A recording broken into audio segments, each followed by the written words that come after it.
Bien, jóvenes, muy buenos días. Hoy, 9 de octubre del 2022, iniciamos nuestra clase a las 10:40 para abordar el tercer tema del curso de literatura. Vamos a partir de una interrogante, ¿no? Que vamos a también responder, obviamente, ¿no? ¿A qué llamamos canon literario? A ver, ¿qué podría ser o significar para nosotros un canon? Este es un término que cotidianamente tal vez ya lo estamos empleando, ¿no? Sobre todo quienes son aficionados a los mangas, a los animes, hablan de canon, ¿no? ¿Es canon o no es canon? Entonces, ¿a qué llamamos canon realmente? ¿Alguien tiene alguna interpretación sobre ello? A ver, puedo opinar en estos momentos.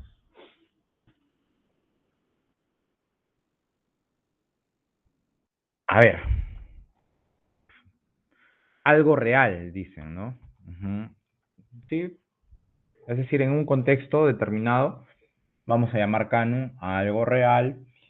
En el caso de los animes, creo, ¿no? Tampoco no estoy tan informado al respecto, pero sí he escuchado que dicen es canon o no es canon, ¿cierto? Entonces, ustedes lo asocian con algo real. Correcto. Ahora, si hablamos de canon en el contexto literario, también hay un canon literario. Y obviamente será algo real, porque existe, hay una evidencia, y eso está presente pues en las obras, ¿no? Es decir, mm, al margen de que una historia puede contar hechos reales o ficticios, una novela. Entonces, vamos a ver qué es un canon literario, ¿no? También en esta oportunidad vamos a dar pie a que puedan participar si alguien quiere leer. A ver, alguien lo puede leer voluntariamente. A ver, un voluntario levantando la mano. O designo, a ver, Carol.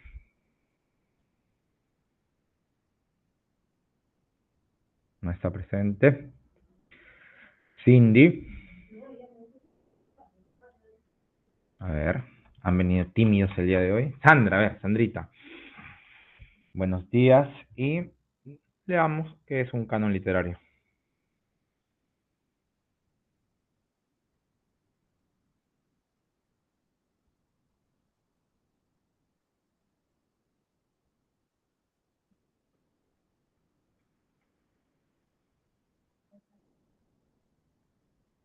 Ya.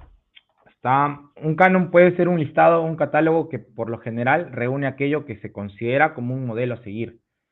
Literario, por su parte, es lo que está vinculado a la literatura, la disciplina artística que se desarrolla mediante la expresión verbal, ¿no? Se conoce como canon literario, de este modo, al conjunto de las obras clásicas que forman parte de la alta cultura. Estos trabajos, ya sea por sus características formales, su originalidad o su calidad, han logrado trascender las épocas y las fronteras, resultando universales y siempre vigentes. Entonces, a ello llamamos canon literario, ¿no? Algo que sirve como modelo, como paradigma, como dechado para las demás literaturas, ¿cierto? Y esto también varía de acuerdo al contexto, ¿no? Porque si hablamos de canon literario, universalmente lo vamos a asociar con las culturas clásicas, ¿no? Grecia y Roma, la cultura griega y latina. Pero si nos vamos a otro contexto, la literatura canónica también podría ser la Biblia, ¿no? En el caso de los hebreos, o el libro de los muertos para los egipcios, ¿Mm? El Corán, ¿no? Para los budistas, para los hindúes, tal vez, ¿no? O no sé dónde es el Corán. ¿El Corán de dónde es? A ver, ¿quién tiene la respuesta?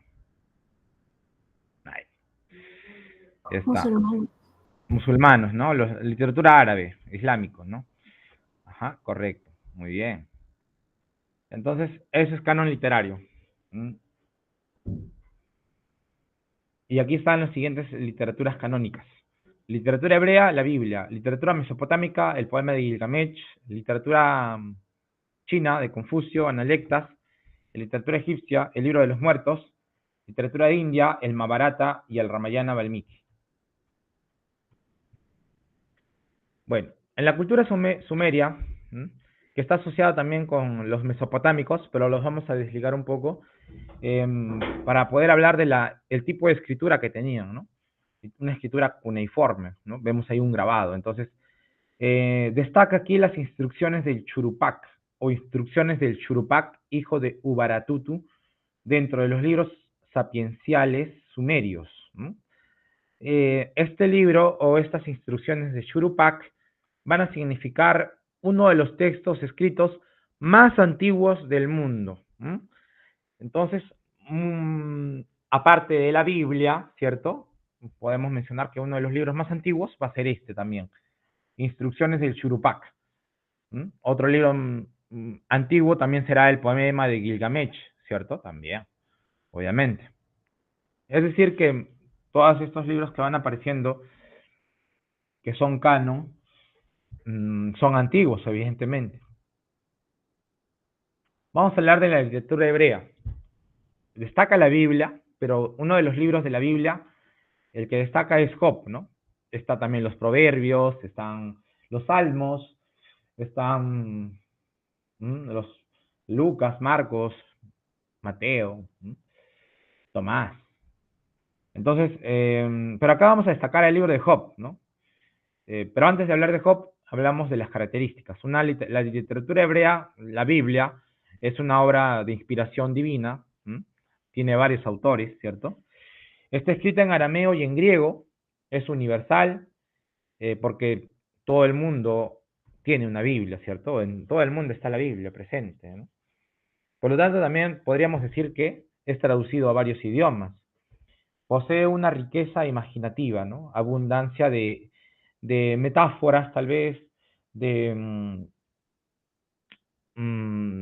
o sea, se puede recurrir a figuras literarias, ¿no? Porque hay una abundancia de riqueza imaginativa, ¿no? Adornos, fantasioso. Entonces, el libro de Job destaca aquí, ¿no? Para muestra un botón. Vamos a leer aquí. El relato nos muestra a un hombre justo que será despojado de sus bienes e hijos, y además herido y enfermo sin que él haya hecho nada para merecerlo. Entonces, efectivamente, efectivamente, eh, Job, como vemos aquí, está deslucido, está herido, enfermo, pero él no se lo merecía. ¿Qué pasó? Fue una increpación que hizo el malo, Mefistófeles, el diablo, el de Andrés. Le hizo una apuesta a Dios para probar la fe de Job, ¿no? Le dijo, bueno, Dios no tendría que haber aceptado, ¿no? Pero aceptó y dijo, bueno, si así lo quieres, acepto, ¿no? Pero yo sé que él va a ser un hombre justo, un hombre fiel, ¿no? Pero una única condición, puedes hacer de todo con Job, pero menos meterse con su vida, ¿no? Menos meterte con con su vida. Entonces, efectivamente, cae enfermo, es despojado de su familia, despojado de su ganado, le han quitado a su ganado, a su familia, a sus amigos, lo ha perdido absolutamente todo. De lo rico y afortunado que era, también que le estaba yendo a Job, le va mal, ¿no? Y él se cuestiona, ¿por qué me han abandonado? Pero no cuestiona en el sentido de que le reclama a Dios, ¿no? Tú eres el culpable, Dios, ¿por qué me has hecho esto? No, él no, en ningún momento, él siempre va a ser fiel a Dios, ¿no? Y acepta los problemas como tal. Ya está, no nos vamos a extender más. Ese es el libro de Job, ¿no? ¿Cuál es el tema? La fe de Job. Mesopotámica. Estaba asociado con la escritura cuneiforme, grabados, ¿ya? El poema de Gilgamesh, que va a ser la primera epopeya de la historia, y también obviamente una de las más antiguas, en donde nos habla del tema del diluvio universal, el poema de Gilgamesh, que busca la inmortalidad. Aquí también vamos a ser muy concisos, muy breves, muy lacónicos, muy escuetos, porque este personaje busca la inmortalidad, porque a partir de una rivalidad que se ha convertido en una amistad, es que busca la inmortalidad. El gobernante de Uruk, Gilgamesh, un personaje que ha sido un gobernador despótico, atorrante, como quien diría. un gobernante tirano, déspota, lujurioso además, se metía con las mujeres. Entonces los ciudadanos, los conciudadanos, pues no querían ello, ¿no? Y quieren acabar con su vida, quieren quitarle el cargo, pero toman decisiones drásticas. Acuden a los dioses. Los dioses atienden el reclamo, el pedido de las personas, eh, y mandan a Enkidu. Enkidu va a ser el rival con el cual se tiene que enfrentar Gilgamesh. Pero en esa rivalidad de ser y no ser, se vuelven amigos, cosa que cambia totalmente el destino, ¿no? Que tenía predestinado Enkidu, matar a Gilgamesh, acabar con su vida. Pero se hacen amigos. Y como se hacen amigos, pues no lo mata, pues, ¿no? Entonces los dioses, viendo esto, que no ha funcionado su plan, o las personas, lo matan en Kidu, muy joven, muy, muy robusto, ¿no? Muy mancebo, lo matan, lo asesinan como si fuera que, ¿no? Eran los mejores amigos, ¿no? Pero eran, en realidad tenían que haber sido rivales, pero bueno, ¿qué pasó? Pues así pasa, ¿no? En las mejores competencias, bajo, son amigos y rivales, pues, ¿no? Ujú. La convivencia, son varios factores que determinan tal vez una amistad, ¿no? O sea, se supone que eran rivales, pero bueno, han competido tanto, o han coincidido, ¿no? Que son como que luchadores, entonces algo habrá surgido ahí, ¿no? Una química, ¿no? Somos muy, muy competentes, muy hábiles para la lucha. Ah, ¿te gusta la lucha? Sí, a mí también, tal vez, ¿no? No sabemos. Pero resulta que se convierten en amigos y entonces los dioses ven ello, no cumple, no cumple con su cometido y lo matan, ¿no? Pobrecito, muy joven. Y es por ello que ahí es que Gilgamesh busca la inmortalidad, ¿no? La inmortalidad, ser inmortal. ¿No? Muy bien. Y aparece, decíamos, por primera vez el diluvio universal, que también es, que aparece donde aparece el diluvio universal en la Biblia, ¿no? Más adelante en el Popol Vuh también, bueno, nos habla de la creación del universo, ¿no? El Código de Hammurabi es otro libro, es un libro de leyes, ¿cierto? Del rey Hammurabi, el rey de Babilonia, ¿no? Y acá, por ejemplo, estamos hablando de leyes, ¿no? Más adelante va a haber otro tipo de literatura que propone no tener leyes. En este caso acá las leyes son importantes y, y que han trascendido también en el tiempo, ¿no? También es obviamente literatura canónica. ¿Por qué? Porque las leyes existen actualmente. Y el rey de Babilonia, el Hammurabi, pues nos plantea este libro de leyes donde surge esta famosa ley del talión, ¿no? Ojo por ojo y diente por diente. ¿Mm? Muy bien, excelente, chévere, máximo. Está. Muy bien. Está. Ok.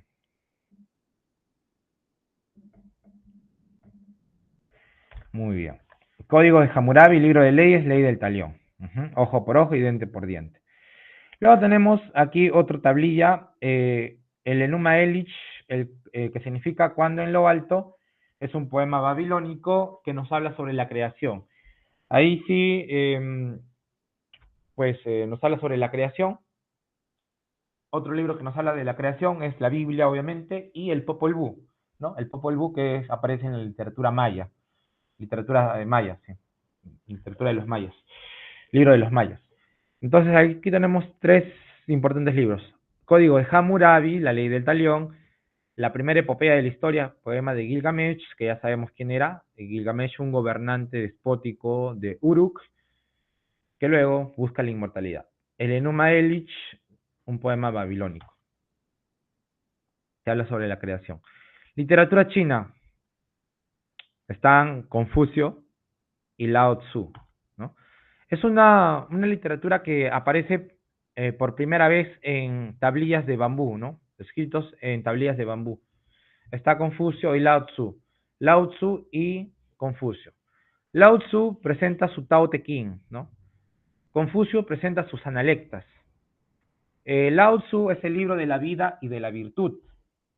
Las analectas son memorias, son anales, son antologías, recopilaciones de discusiones que tiene Confucio con sus discípulos y los plasma en un libro, ¿no? Son obviamente sus propios pensamientos. Sinónimo de discusiones, conversaciones que están ahí, ¿no? Una antología de todo eso, una recopilación, un vademecum, un prontuario. En el caso de Lao Tzu también lo mismo, es un recopilatorio, es un vademecum, un prontuario, un, un compendio, un epítome sobre la vida y la virtud, sobre los pensamientos de Lao Tzu, ¿no? Y aquí obviamente destaca la doctrina del Tao, porque recuerda que Lao Tzu es el creador del taoísmo, ¿no? Uh-huh. Una especie de, de filosofía, de religión. Uh-huh. Entonces ahí es donde hemos podido comprender que, o bueno, he podido comprender que coincido con Lao Tzu, ¿no? Antes de conocerlo, antes de todavía indagar un poco más de Lao Tzu, ¿no? Que nos ofrece esta doctrina del Tao, ¿no? Y aquí llamamos Tao. ¿Qué es el Tao? El bien y el mal, ¿cierto? El yin y el yang. Ah, pero no, tiene que ver un poco con ello. Pero el taoísmo será pues el camino, ¿cierto? Uno de los principios fundamentales del taoísmo es dejar que las cosas fluyan. Al hacerlo, tendremos una vida más plena, ¿no? Es decir, no intervenir en aquello que debe suceder, ¿no? O sea, es decir, tampoco no significa que vamos a estar inactivos, ¿no? Pero es la inacción, es la acción a partir de la inacción. ¿Ya? Pero eso no significa que vamos a estar pues inmóviles, no. Entre los principios del taoísmo se encuentra el Wu Wei, la inacción, que implica dejar que las cosas fluyan. De esta forma se intenta que el Tao actúe por sí solo, que las cosas sigan su curso natural y espontáneo. ¿Mm? Muy bien, eso en cuanto al taoísmo, ¿cierto? Muy bien, es una escuela filosófica, evidentemente, que tiene que ver con la literatura, ¿ya? Entonces, eh, yo coincido con ello rotundamente, ¿ya? Coincido con la filosofía del Tao, ¿no? Y creo que antes de decirlo o saber un poco de este concepto, igual tenía ese pensamiento, ¿no? Que todo tiene que suceder, ¿no? En su tiempo debido, ¿no? Tarde o temprano va a suceder. Ujú. Pero obviamente tengo que esforzarme, pero es decir, no puede evitar las intenciones explícitas y la voluntad, ¿no? Porque ello puede obstaculizar la fluidez armónica de la naturaleza, ¿ya? Es decir, que todo se puede lograr, pero siempre y cuando yo respete las formas en que las cosas naturalmente pueden crecer y decrecer, ¿no? Es decir, los vaivenes de la vida. ¿Mm? Muy bien. Entonces, por así decirlo, si me esfuerzo mucho en una cosa y no me resulta, pues ahí debo dejar de insistir, ¿no? Un poco, ¿no? Intentar por otro camino, otra vía. Por eso es que recuerda que todo guarda relación en esta vida, ¿no? Esa es una de mis frases y efectivamente tiene relación con el taoísmo, ¿no? Todo guarda relación o todo siempre va a suceder en un tiempo neto, ¿no? Pasamos del taoísmo, de la literatura, ¿qué literatura era? Literatura china, ¿no? A la literatura de los egiptos. Apreciamos aquí a faraones, a camellos, a jeroglifos, ¿no? Que es la otra forma de escritura cuneiforme en la literatura mesopotámica. Literatura, bueno, escritura, perdón, jeroglífica en el caso de los egiptos, que luego tenía una escritura hierática y finalmente una escritura más resumida, ¿no? Ujú. Una escritura demótica. Entonces pasa de ser una escritura jeroglífica a luego tener una escritura hierática, que va a ser la que está escrita en los papiros, y de la que está escrita en papiros va a ser más resumido aún, ¿no? La escritura demótica, ¿ya? Entonces, bueno, datos ahí, adicionales. Acanetón va a ser el primer escritor reconocido en Egipto, ¿ya? Es Acanetón. El libro de los muertos. El libro de los muertos nos representa una literatura funeraria en la que se presentan concepciones de la vida más allá de la muerte, ¿no? Y todo un ritual que se hace para poder preparar a ese tránsito entre la vida y la muerte. Estas obras o la literatura egipcia se va a conservar mediante dos motivos, dos razones principales. Llega hasta nosotros por mediante los templos y los papiros, ¿ya? Entonces, los libros de los muertos se va a reflejar, es una obra que nos refleja la creencia en el más allá. Describe el camino que debe seguir quien fallece para unirse con los dioses. Todo un ritual, ¿no? Desde la momificación hasta, no sé, los embalsamientos, ¿cierto? Y que luego eso tal vez estaría siendo como un canon para nuestra cultura también, ¿no? Cultura Paracas, ¿no? Que en donde vemos también ese tipo de procedimiento, ¿no? De fardos funerarios, del bálsamo, de la momificación. ¿Mm? Muy bien, entonces uno de los libros más antiguos, ¿no?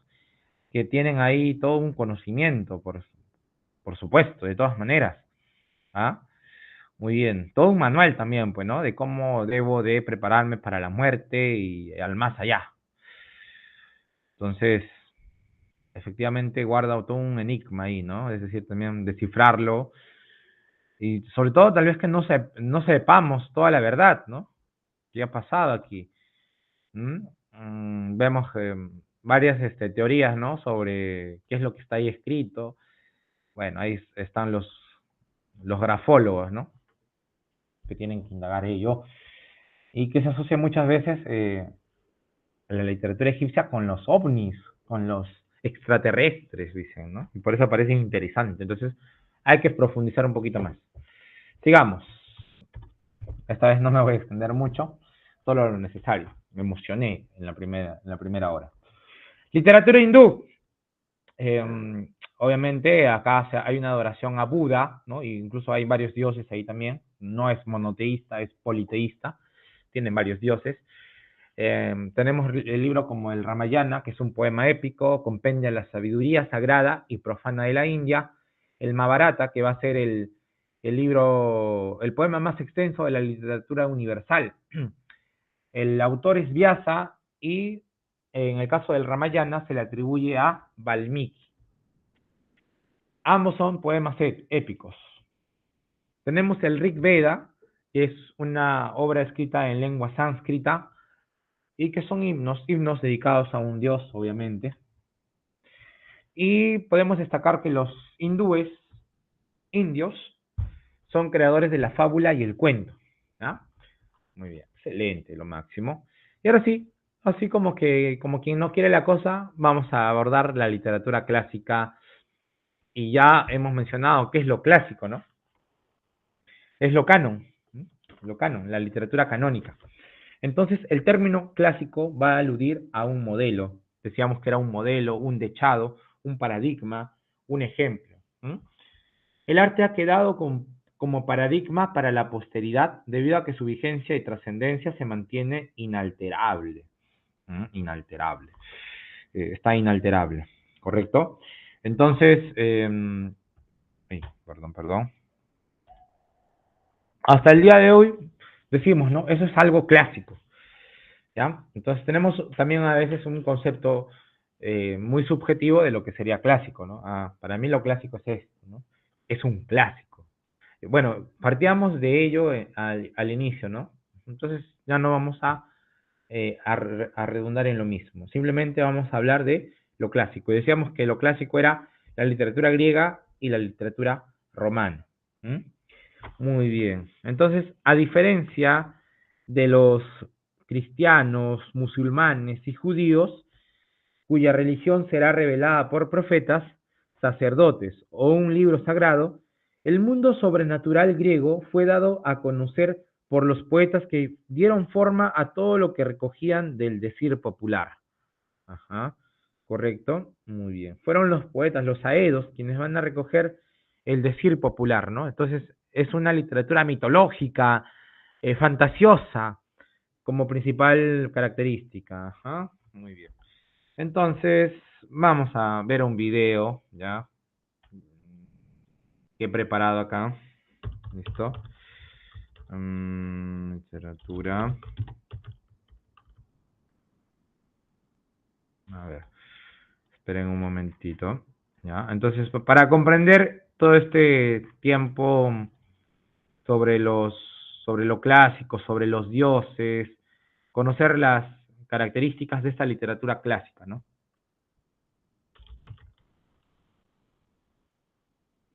Ajá, muy bien. Entonces, aquí vamos a colocarlo.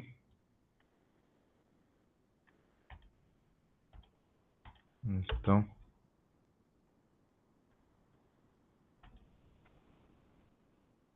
Muy bien. Ahí está. Listo. Escuchamos atentamente, a ver. Hola, ¿qué tal? ¿Cómo están? Bienvenidos a... Iniciamos. Literatura clásica es...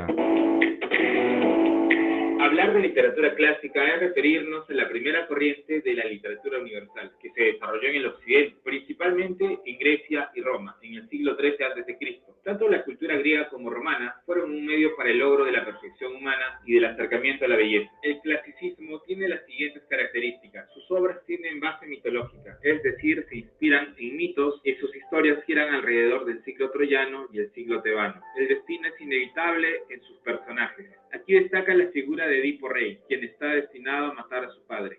Inevitablemente, Edipo Rey no escapa a su destino. Hay una constante búsqueda de la belleza, mediante la armonía entre fondo y forma. El estilo está determinado por el tema. Por ejemplo, la epopeya tiene un lenguaje elevado, la tragedia un lenguaje solemne y la comedia destacará por un lenguaje más coloquial. La literatura clásica griega también tiene un fin didáctico, ya que su finalidad es inculcar valores. Es racional, los dioses y personajes no se mueven casualmente, sino por motivos y razones. Y también es antropomórfica, ya que sus personajes tienen cualidades humanas. En el clasicismo podemos distinguir cuatro etapas: la etapa jónica o arcaica, la etapa ática o clásica, la etapa alejandrina o helenística y la etapa latina. El periodo arcaico se caracterizó porque sus textos eran orales y en verso. Sus poemas se entonaban a los dioses. De esta etapa destacan las obras de Ilíada y la Odisea, obras atribuidas a Homero, de quien se duda su existencia. A la discusión de saber si ambas obras fueron escritas por Homero se denomina cuestión numérica. Destaca también de esta etapa Hesíodo, los trabajos y los días y la teogonía. Y además en el género lírico encontramos a Píndaro con odas y epinicios y a Safo de Lesbos, término del cual proviene la palabra lepenicio. Safo de Lesbos es considerada la décima musa y su obra es Oda Afrodita. En la etapa ática o clásica se producen las guerras médicas entre Grecia y Persia. De este periodo destaca Esquilo con la Bresciada, los persas, Prometeo encadenado y los 7 contra Tebas. También Sófocles con su obra de Edipo Rey, Antígona, Electra, Edipo en Colona. Y Eurípides con su obra Medea y las Troyanas. En la comedia destaca Aristófanes con las nubes y las avispas. La etapa alejandrina o helenística es marcada por la muerte de Alejandro Magno, el suicidio de Cleopatra y su amante Marco Antonio. Esta etapa se caracteriza por el declive de la Grecia clásica y el ascenso del poder romano. Destacan autores como Menandro, con Díscolos y Teócrito, con Idilio. Y por último, en la etapa latina resalta la figura de Virgilio, con su obra cumbre, La Eneida, que nos habla acerca de la fundación de Roma. En la lírica destacan Horacio y Ovidio. Un dato curioso es que aunque Roma está en el poder, la cultura dominante sigue siendo la de Grecia. Y de esta forma hemos llegado al final de este video. Muy bien. Evidentemente, eh, se toma de referencia a la literatura griega, ¿cierto? Es decir, es la primera que aparece en la historia, de alguna manera, con importancia, y luego de la literatura clásica griega aparece la literatura clásica latina, pero sigue tomando de referencia lo clásico, ¿no? El canon, que sería la literatura griega, ¿no? Es decir, la literatura, los romanos imponen, pero imitan a los griegos, ¿no? Y luego más adelante sigue habiendo una imitación de lo clásico, obviamente, ¿no? Entonces es recurrente. Hemos atisbado, hemos visto de manera, ¿no? Un poco lo que sería esta literatura clásica. Antes de hablar de los clásicos, tenemos que mencionar que, o recordar que los ditirambos eran dedicados al dios Dionisios o Baco, el dios del vino y la fertilidad, y que terminaba en una tragedia, ¿cierto? Pero, ¿quién es el iniciador de la tragedia? Va a ser Textis, ¿no? Aristóteles menciona, claro, Aristóteles menciona que el iniciador de la tragedia es Thespis. Él inicia y tiene un aporte, introduce el primer acto. ¿Mm? Muy bien, entonces una pregunta importante es, ¿quién es el iniciador de la tragedia? Ah, Thespis, ¿no? Thespis. ¿Quién lo dice? Aristóteles también, ¿no? Menciona. Ya está. Entonces, iniciador del teatro griego, ¿no? Ujú. El creador de la tragedia, por así decirlo, ¿no? También es otro dato, ¿no? El creador de la tragedia es Thespis, ¿ya? Iniciador del teatro, Thespis. Por eso es que hablamos de la tragedia como imitación, mímesis, de una acción, de una praxis. De ahí sale el ditirambo, ¿no? Ujú. Muy bien. O bueno, la tragedia sale del ditirambo, ¿no? Porque sabemos que termina en una tragedia, ¿no? En un sacrificio humano. Ahora sí vamos a hablar de la literatura clásica. Se divide en periodos, pero el periodo que más va a destacar, obviamente, es el periodo jónico o arcaico, ¿no? En el cual destacan figuras como Hesíodo, Safo de Lesbos, Píndaro y el propio Homero, ¿no? ¿Ya?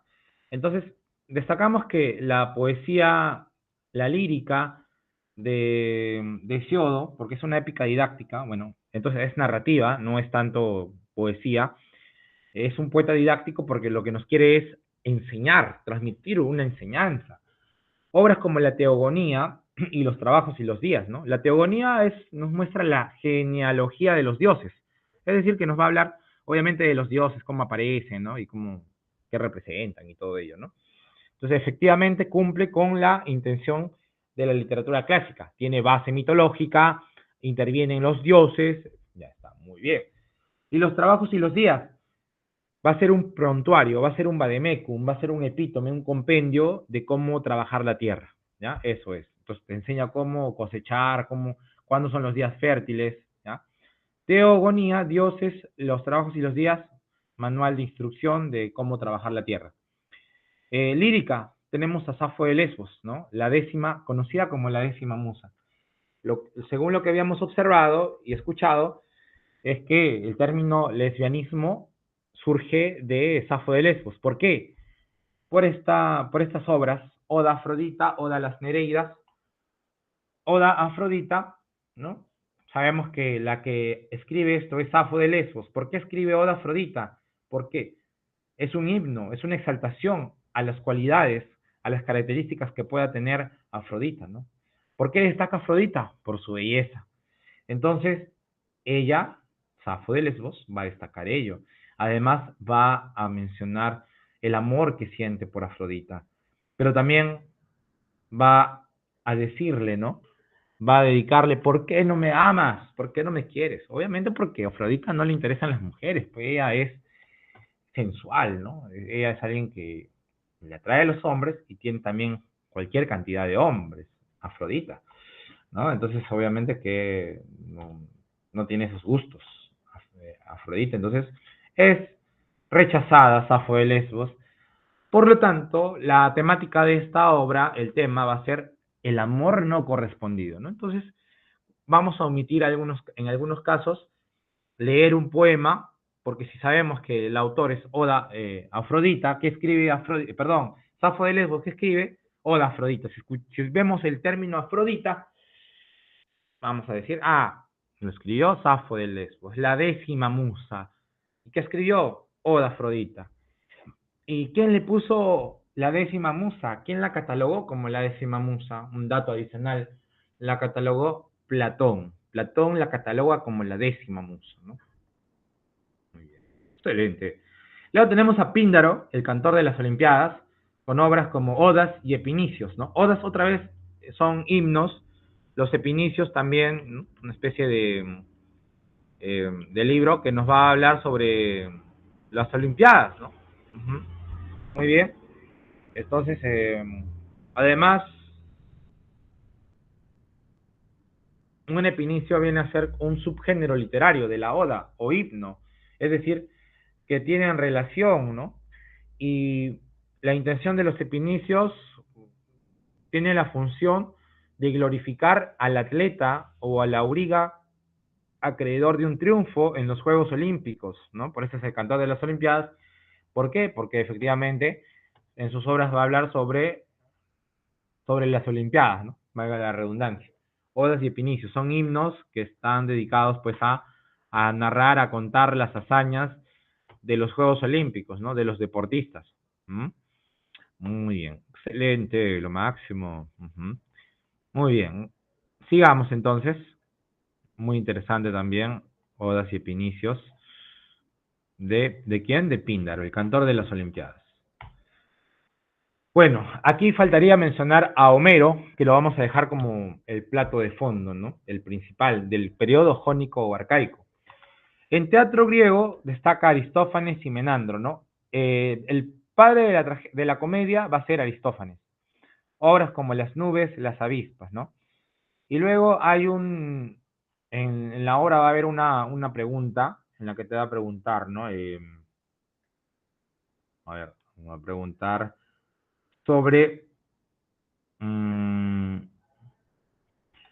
sobre las obras de Aristófanes, ¿no? Por ejemplo, Las nubes y las avispas, y también Las ranas. Es, es fácil reconocer a Aristófanes porque siempre prácticamente tiene un artículo y un sustantivo. Las nubes, las avispas, las ranas, ¿ya? Las, o él, ¿no? Entonces, él es el único que tiene ahí, ¿no? Las nubes, las avispas, y sobre todo eh, sustantivos concretos como animales, insectos, y abstractos, ¿no? Nubes. ¿Ya? Muy bien. Entonces, en las nubes, Aristófanes va a criticar a quién, va a ridiculizar a Sócrates, a los sofistas, ¿ya? En las nubes. Y en las avispas, bueno, a las avispas a un tipo de gobierno, ¿no? Ujú. Va a criticar a un gobierno.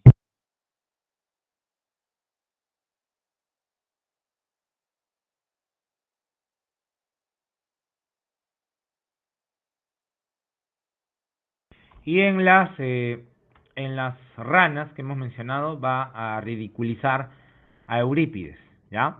Muy bien. Y en las avispas, el autor, que es Aristófanes, va a criticar a un tipo de gobierno, ¿no? Sobre todo a los sistemas tribunales de justicia, ¿ya? Muy bien. Entonces, critica a un gobierno, a un sistema de tribunales, las avispas. ¿Ya? Muy bien, entonces, pero las nubes critica a Sócrates, las ranas a Eurípides, que está por acá Eurípides, ¿no? Muy bien. Entonces, representa la antigua comedia y Menandro representa la nueva comedia, ¿no? Entonces, vamos a ver acá. Obras como El arbitraje, El díscolo o El misántropo. ¿Qué era díscolo? Alguien renuente, alguien rebelde, desobediente. El misántropo es un antisocial, un arisco, un osco, un huraño, un ermitaño, un solitario, ¿no? Entonces tengo que saber eso. Y luego, para extendernos un poco de la comedia griega a la comedia romana, tenemos a dos principales, Plauto y Terencio. Pero quien es considerado el primer comediógrafo romano va a ser Plauto, ¿no? Autor del Soldado Fanfarrón y el Gorgojo. Ya está, Plauto y Terencio. Decíamos que Tespis es el iniciador de la tragedia, introduce el primer acto, es su aporte. En el caso de Esquilo, ¿no? Que ya estamos hablando del periodo ático o clásico, en el famoso ciclo de Pericles, ¿no? Y una pregunta es, ¿por qué se llama ciclo de Pericles? Porque es el gobierno de Pericles, y aquí el teatro griego alcanza su mayor esplendor, ¿no? Por eso dice, el teatro griego alcanza su mayor esplendor, ¿en qué ciclo? En el ciclo de Pericles, en el periodo ático o clásico. ¿Ya? Entonces acá los representantes de este periodo ático o clásico van a ser Esquilo, Sófocles y Eurípides. El aporte de Esquilo es que introduce el segundo acto, ¿no? Ya el Tespis era el iniciador de la tragedia griega, el creador de la tragedia griega. Entonces,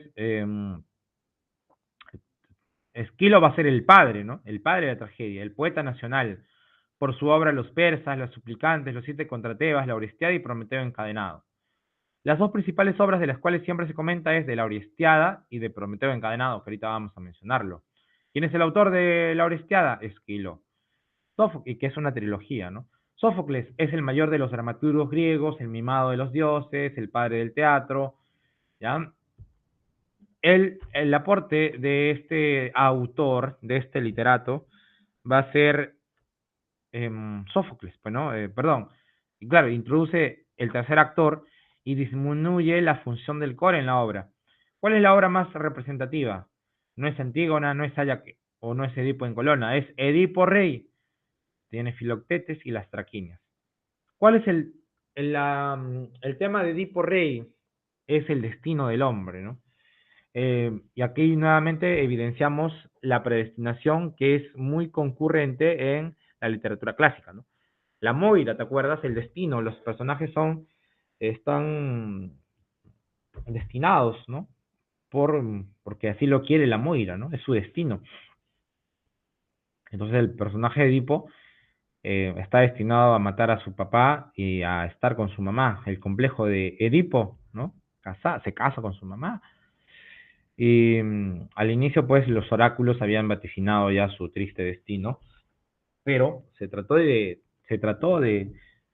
atentar contra ello, ¿no? Es decir, para que no se llegue a cumplir, lo abandonaron al pobre Edipo. Edipo Rey nunca se enteró quiénes eran sus papás, por eso es que al final, cuando se convierte en el próximo rey de Tebas, a causa de que ingresa pues por un portal, pero antes de ingresar a esa ciudad, pues se estaba la Esfinge, ¿no? Que le hace la clásica pregunta del hombre, ¿no? Del hombre. Entonces,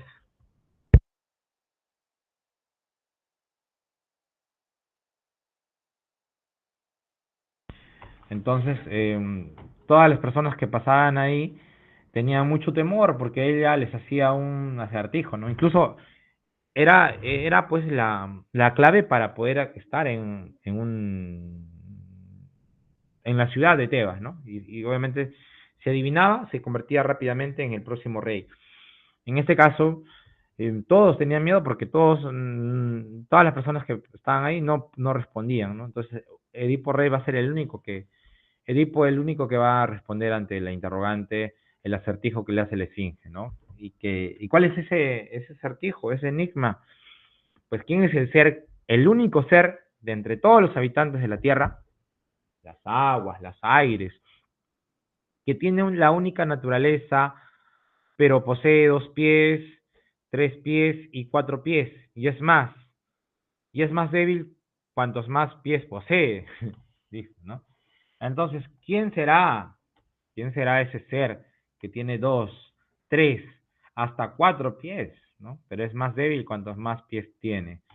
Y la respuesta era, pues, el hombre, ¿no? ¿Por qué el hombre? Porque el hombre, ¿no? Entonces, ¿cuál sería la respuesta? Ya, digo es el hombre, pero ¿por qué?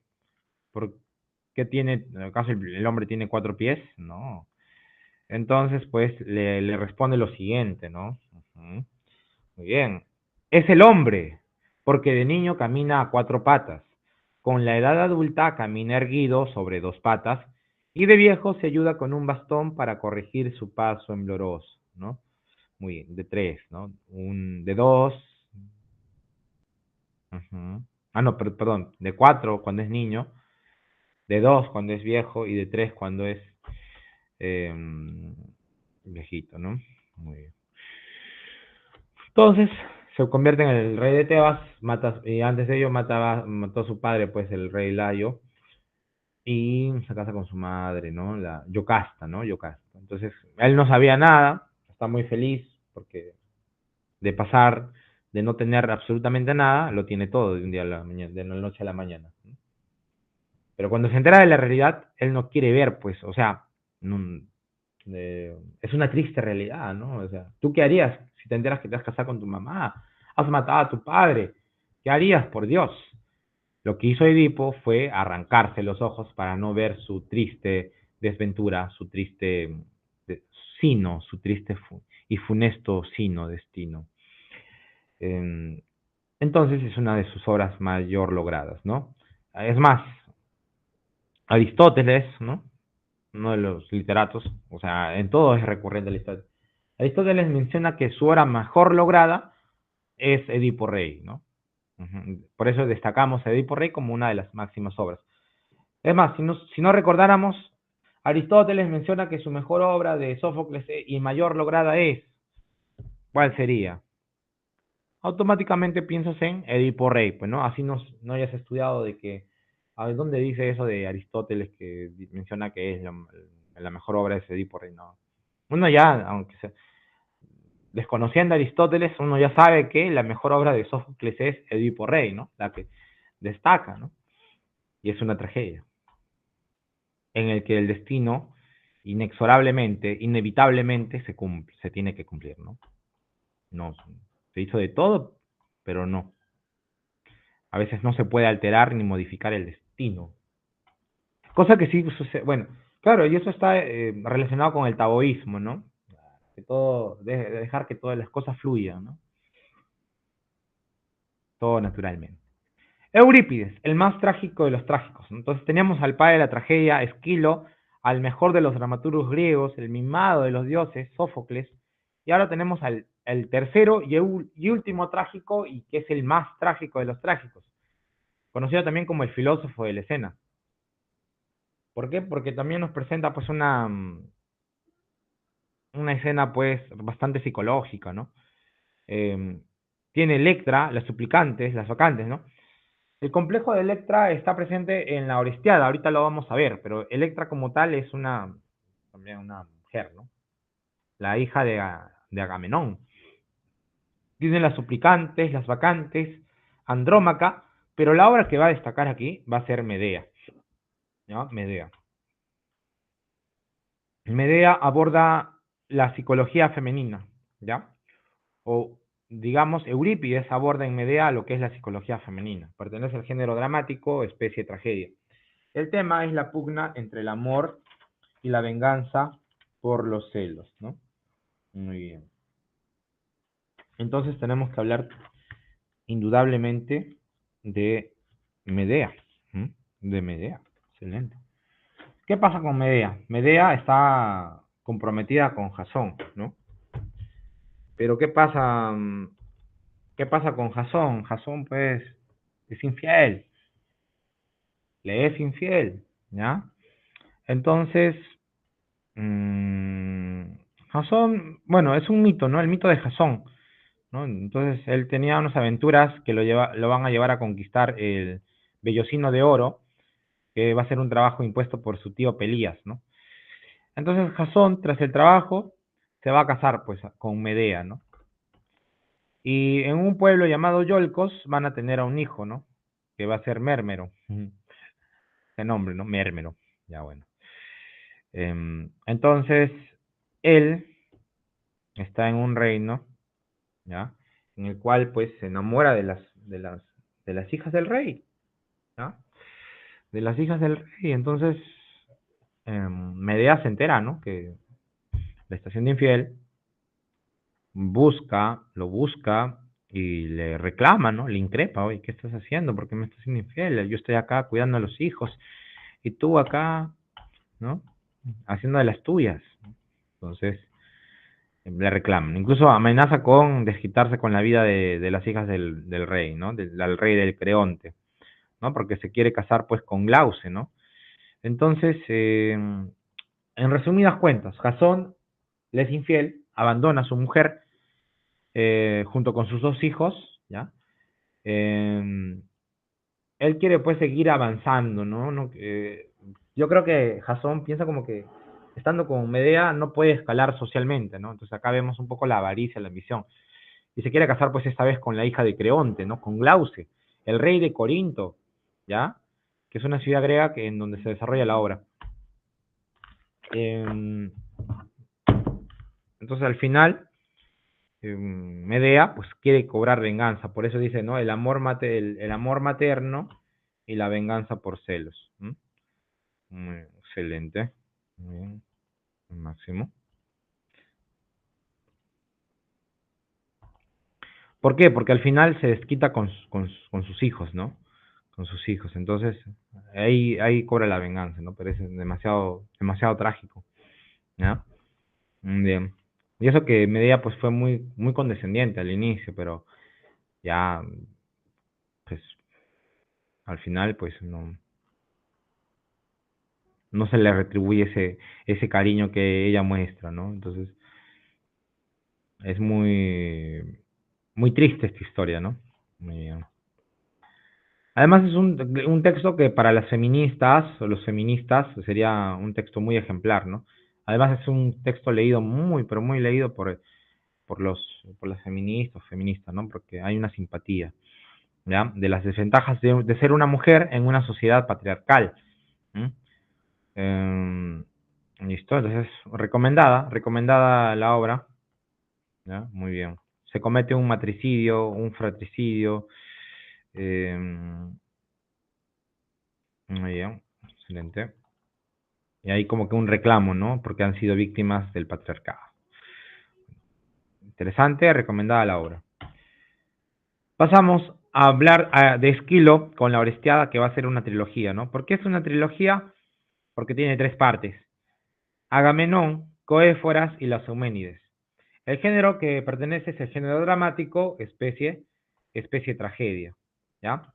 Entonces nos cuentan las aventuras de Orestes. Orestes es el personaje principal de esta novela, eh, y empieza con Agamenón. ¿Por qué se titula Agamenón? ¿No? Esto también sería como una continuación de la, de la guerra de Troya, porque Agamenón, recordemos que es un personaje griego que participa en la guerra de Troya.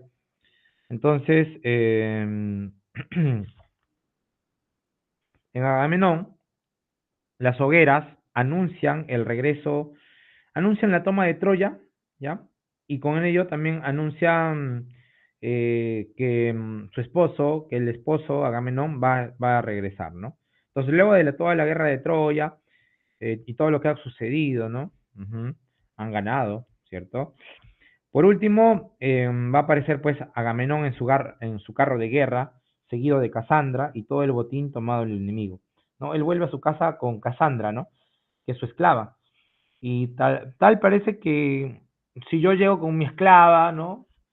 A casa y me encuentra mi esposa teniendo una nueva esclava, sentiría celos, ¿no? Particularmente como esposa. Pero el motivo de la muerte de Agamenón, ¿no? Lo que ha motivado a que su esposa lo espere muy, muy contenta ella de recibir a su esposo, ya quería que venga. ¿Por qué? Porque quería cobrar venganza. ¿Por qué? ¿Porque él es infiel? No, no, no, no, nada que ver. Su esposa Clitemnestra tenía a su amante, que es Egisto. Entonces no le importaba que le fueran infiel, ¿no? Tal vez algo normal, ¿no? Lo que no le pudo perdonar Clitemnestra a Agamenón es el haber matado, el haber sacrificado a su hija Ifigenia, ¿no? Entonces Agamenón llega a su casa, a su palacio, acompañado de su esposa Clitemnestra, y en tanto que Casandra predice los crímenes que han de ensangrentar aquella regia morada. Es decir, quien predice la muerte de alguna manera va a ser Casandra, ¿no? La muerte de Agamenón, la muerte indudable, innegable de Agamenón. Y bueno, también se predice el parricidio que va a conocer Orestes, ¿no? Es decir, va a matar a su madre, ¿m? Por venganza.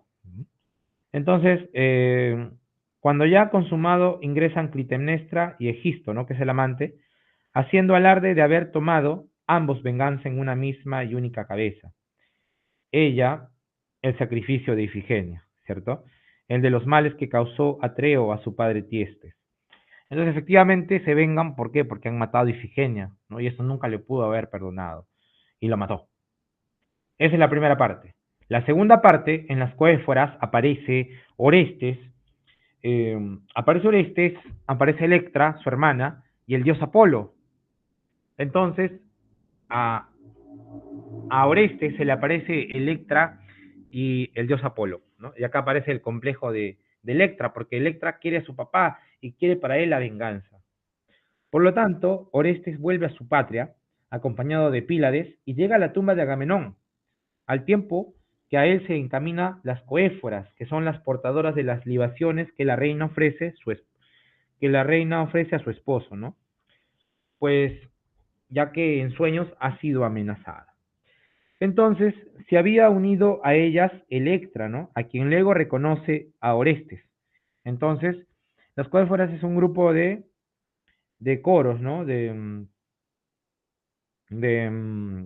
portadoras de mensajes, por así decirlo, ¿no? Entonces, Electra se le aparece a Orestes y le cuenta lo que ha pasado en el palacio, ¿no? Ujú. Y le advierte lo que ha pasado. Entonces, junto con el dios Apolo, le dicen, tú tienes que vengar la muerte de tu padre, ¿no? Lo instigan, lo motivan para que mate a su mamá, Clitemnestra. Entonces Orestes regresa al palacio, pero no regresa así nomás, ¿no? Se dirige al palacio fingiendo ser un viajero, ¿ah? Eh, y entonces Egisto se regocija, pero ¿por qué? Porque se alegra Egisto porque em, Orestes ha fingido ser un viajero encargado de comunicar a los reyes la muerte del príncipe, ¿no? Es decir, de su propia muerte. Ah, o sea, como que le dice, oye, ha muerto Orestes, y Egisto se alegra, pues, entonces yo voy a ser el próximo rey, pues, ¿no? Algo así, ¿no? El próximo heredero. O qué bien que ha muerto, ¿no? Así yo me quedo con Clitemnestra, ya nadie se va a oponer a nuestro amorío o a lo que queremos conseguir, ¿no? Que son obviamente motivados también por la ambición, tal vez, ¿no? En el caso de Egisto, por la codicia. Entonces, le anuncia eso el propio Orestes disfrazado de un forastero, y Egisto se alegra, pero no sabe que va a morir, pues, por manos de él, ¿no?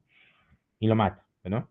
Y luego también acude a sus gritos Clitemnestra y también pierde la vida a manos de su hijo, ¿no?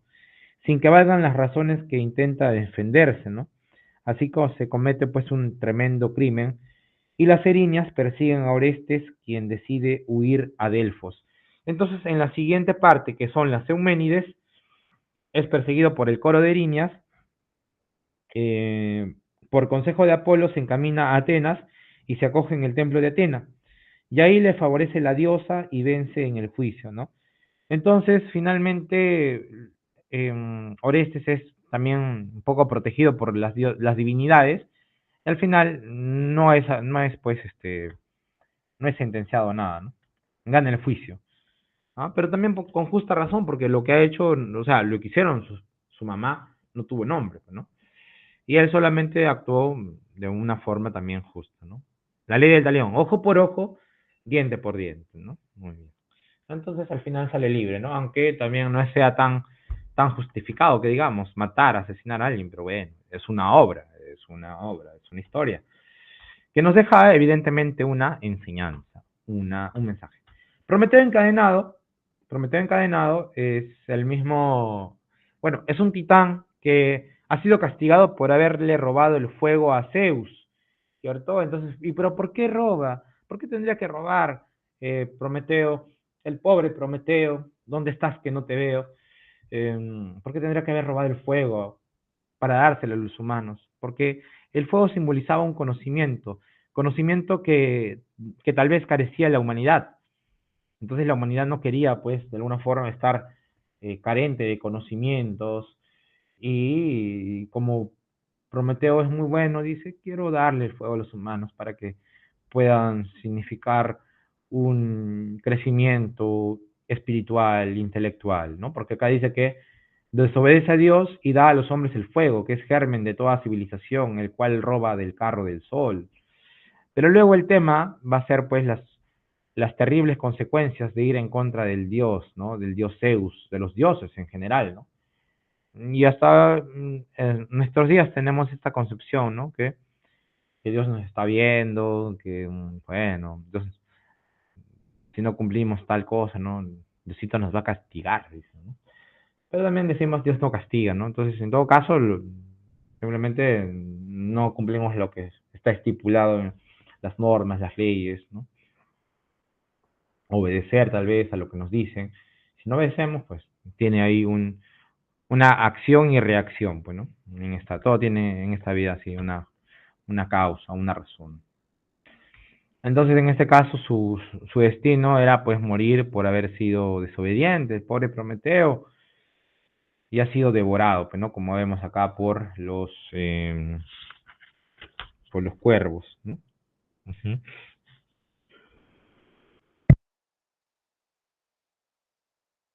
Entonces, tema principal, un resumen. Prometeo, por amor a los mortales, entrega el fuego que nunca habían poseído. Es decir, no conocían el conocimiento. Ahora sí, de plato de fondo tenemos a Homero, chicos, a Homero. Claro. Homero es el poeta ciego, su verdadero nombre era Melesígenes, significa el que no ve.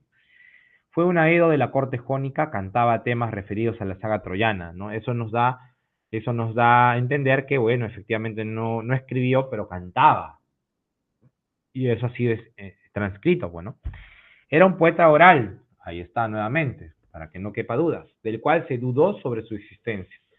Por lo que aparece la famosa cuestión homérica que versa sobre la existencia y autoría de sus poemas, ¿no? Es decir, que tal vez la Ilíada y la Odisea no sean pues de Homero, pero ya la crítica literaria se le ha atribuido que el autor sea Homero, ¿no? El poeta ciego. Tiene la batracomiomaquia, el margités y la tebaida. Pero sin duda alguna vamos a hablar de la Ilíada y la Odisea, dos obras importantes, ¿no? La Ilíada y la Odisea tienen ambas 24 cantos en honor al alfabeto griego, ¿cierto? El alfabeto griego. ¿Cuál es la última letra del alfabeto griego? A ver.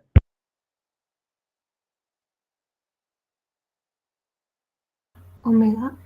El alfa y omega, pues, ¿no? Claro, excelente, muy bien. El alfa y omega. Entonces, la última letra del alfabeto griego es omega. ¿Y cuántos son? 24. 24 letras del alfabeto griego.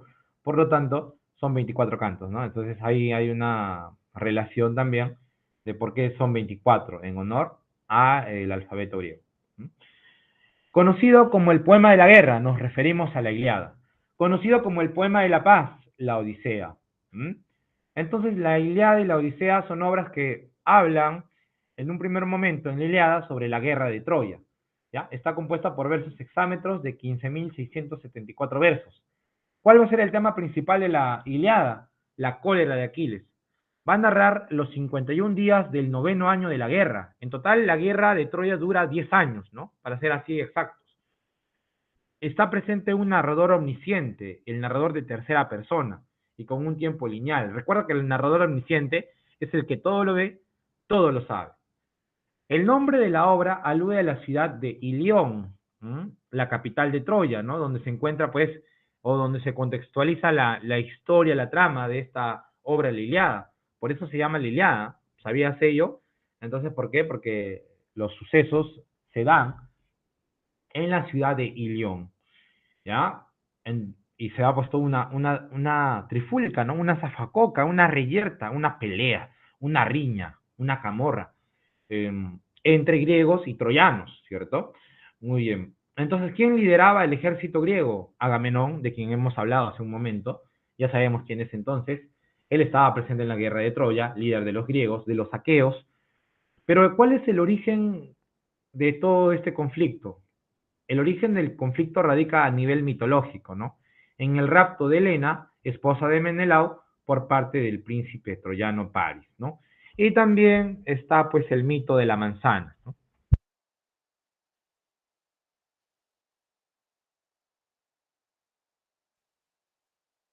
Que versa prácticamente en que, bueno, nos remontaremos a la boda de Peleo, ¿no? Y Tetis.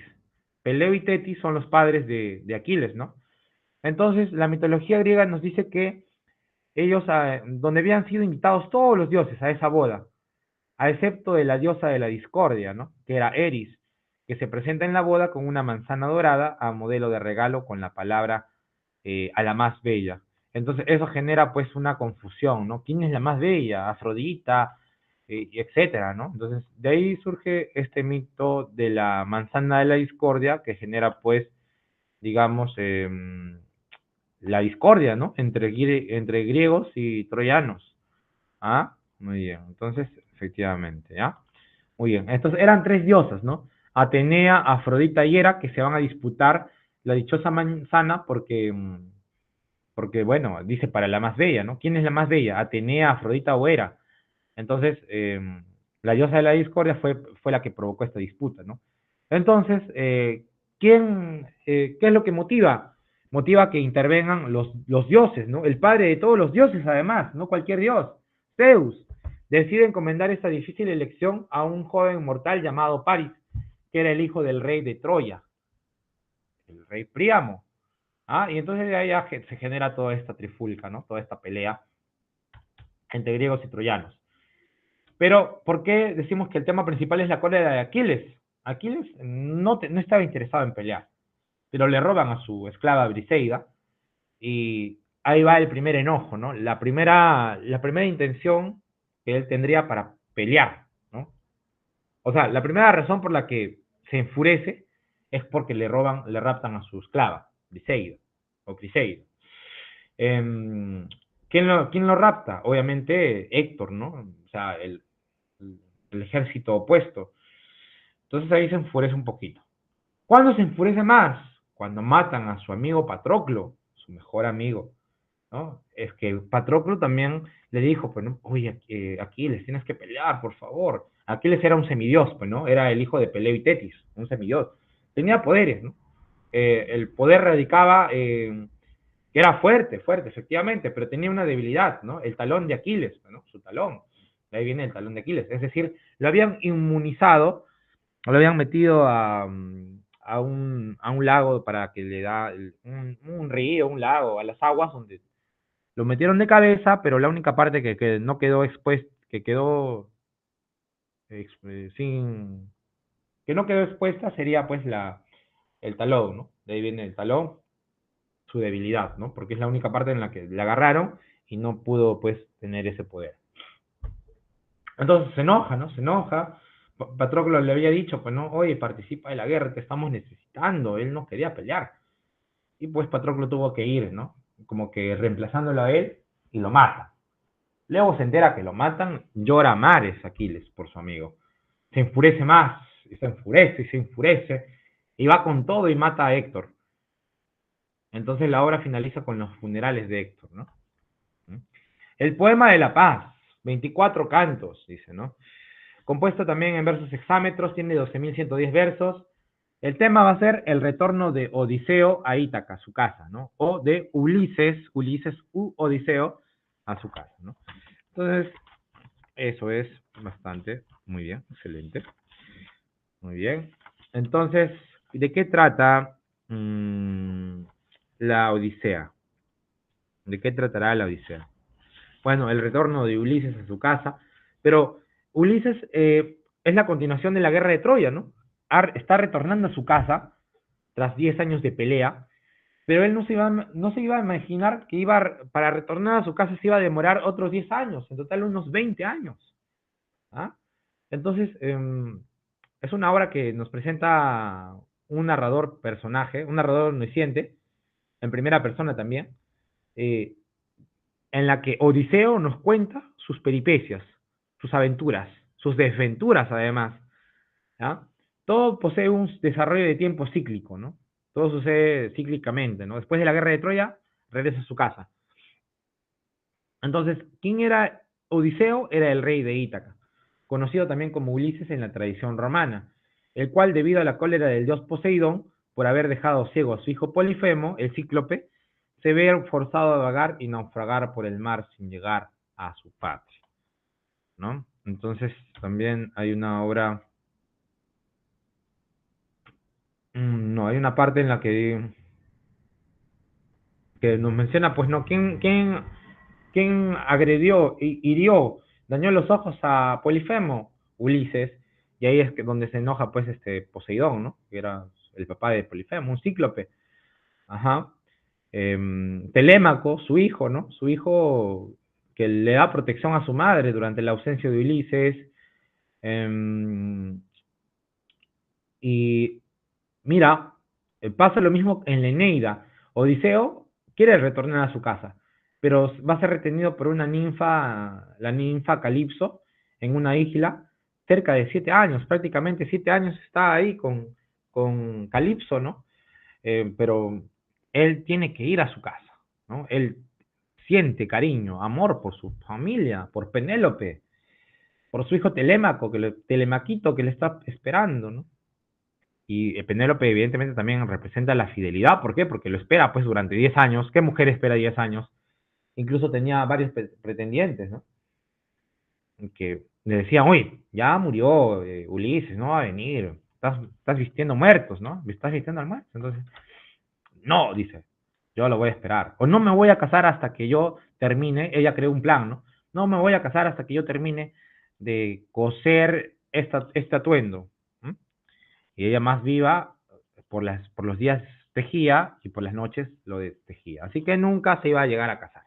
¿Por qué? Porque de alguna forma quería serle fiel a Ulises. Y Ulises, pues, demora 7 años ahí con Calipso, se enamoró de bueno, Calipso se enamora, ¿no? Por eso es que luego la Eneida tiene relación con la Odisea, ¿no? Es decir, que la Eneida se basa en la Ilíada y la Odisea de Homero, ¿ah? Hay toda una continuidad, pues, ¿no? Por eso ahí vemos que la literatura romana quiere imitar a la literatura clásica griega. Entonces, al final, pues retorna a pesar de todas las desventuras y todos los óbices, los escollos que tiene o que pasa Ulises, Odiseo, para llegar a su casa. ¿Ya? Entonces, eso, ¿no? Eso. Y cuando llega, pues se venga, ¿no? Se entera de que todos han tratado de serles desleales, ¿no? ¿Cómo van a hacerle eso, ¿no? A su rey, ¿ya? Entonces, en una parte de la obra también se menciona que Ulises va a contar todas sus aventuras al rey de los feacios, ¿no? Que va a ser Alcino, ¿ya? También anótalo, por favor. ¿Listo? Muy excelente, chévere, lo máximo. Y sigamos, para ya ir a la práctica.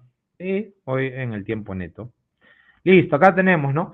Ahora, una característica de la obra de la Ilíada y la Odisea es que hay una abundancia de epítetos, ¿no? De adjetivos calificativos. Aquiles va a ser el de los pies ligeros.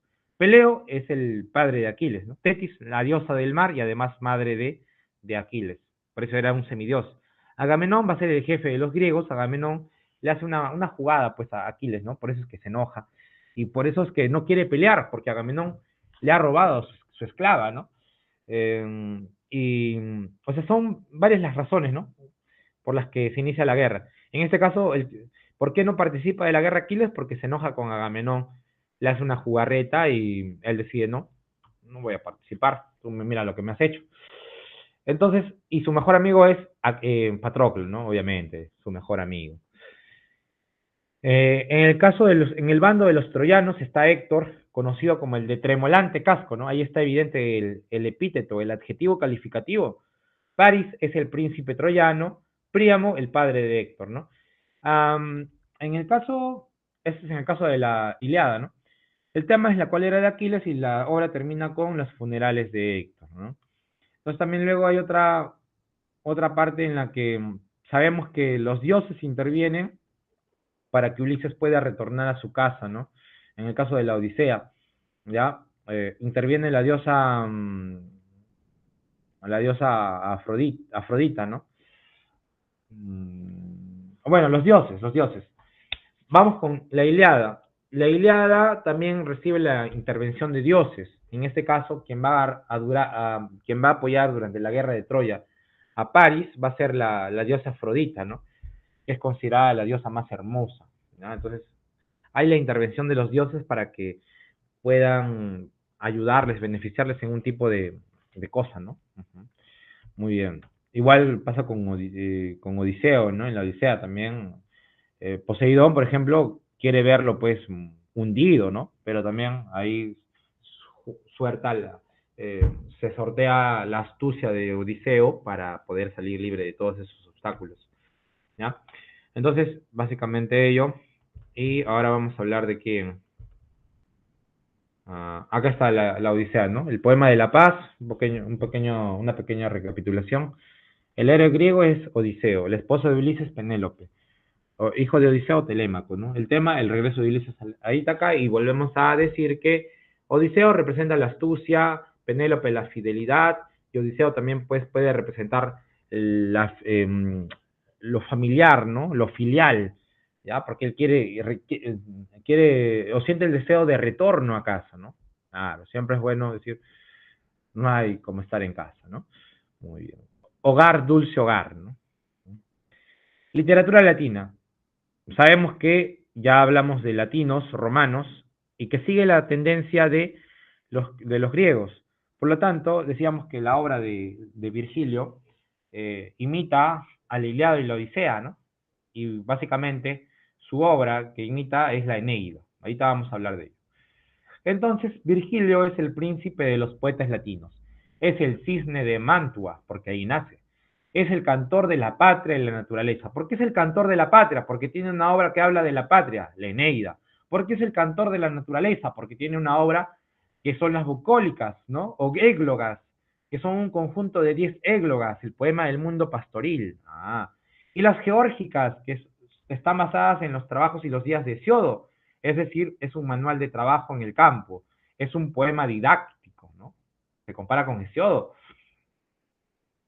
pero su obra más importante es la Eneida. ¿De qué trata? Sobre la fundación de Roma, las aventuras de Eneas para fundar Roma, Lacio. ¿Quiénes son los personajes? Eneas, hijos de Anquises y Afrodita, el rey latino, la hija Lavinia, hija de Latino, Turno, el caudillo de los rótulos y enemigo de Eneas, las diosas, Venus, Juno, Zeus, intervienen aquí en la Eneida, ¿no? Entonces, qué pasa con Eneas? Ah, al igual que Odiseo, mira, al igual que Odiseo, Eneas también tiene un propósito, fundar Roma. Los dioses le han dicho eso. Él va entusiasmado, pero llega a la isla de Cartago, donde es recibido por Dido, quien la va a retener, pues, ¿no? Así como lo retuvo a Odiseo Calipso, aquí lo retiene Dido, ¿no? Que es una reina, pues, muy hermosa. ¿Y quién no se quedaría encandilado, no? Es más, Eneas estaba siendo seducido, se dejó seducir por Dido, ¿no? Por su belleza, por su hermosura, y se estaba olvidando de los planes que le habían encomendado. Entonces, tenía una misión. Estaba, se estaba, pues, ¿no? Mm, se estaba distrayendo. Entonces, en ella también todo surge de un origen, ¿no? De dónde huyen? De Troya. Entonces, Eneas, ¿no? Sale de Troya, llevando consigo unos pocos sobrevivientes, y va a enfrentar problemas similares a los de Ulises para regresar a Ítaca. Porque durante una tormenta, Eneas va a naufragar, ¿no? ¿Y dónde naufraga? En Cartago, en las costas africanas. Y aquí es donde inicia la obra, ¿no? Contando que conoce, pues, o es recibido por Dido, una mujer bellísima, reina, además, y que además se ha fijado en Eneas, ¿no?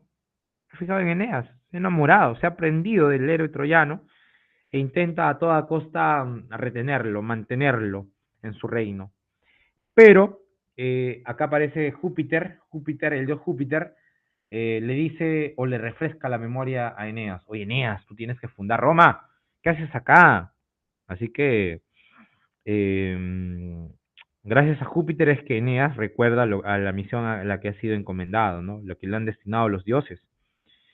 Entonces, Eneas va a reprender su viaje, pero ante esto, Dido, la reina de Cartago, pues la quiere retener y dice, no, no te vayas, no, Eneas, no me dejes, si me dejas me mato. Y cumplió con su palabra. Dido se suicida, ¿no? Ante la partida.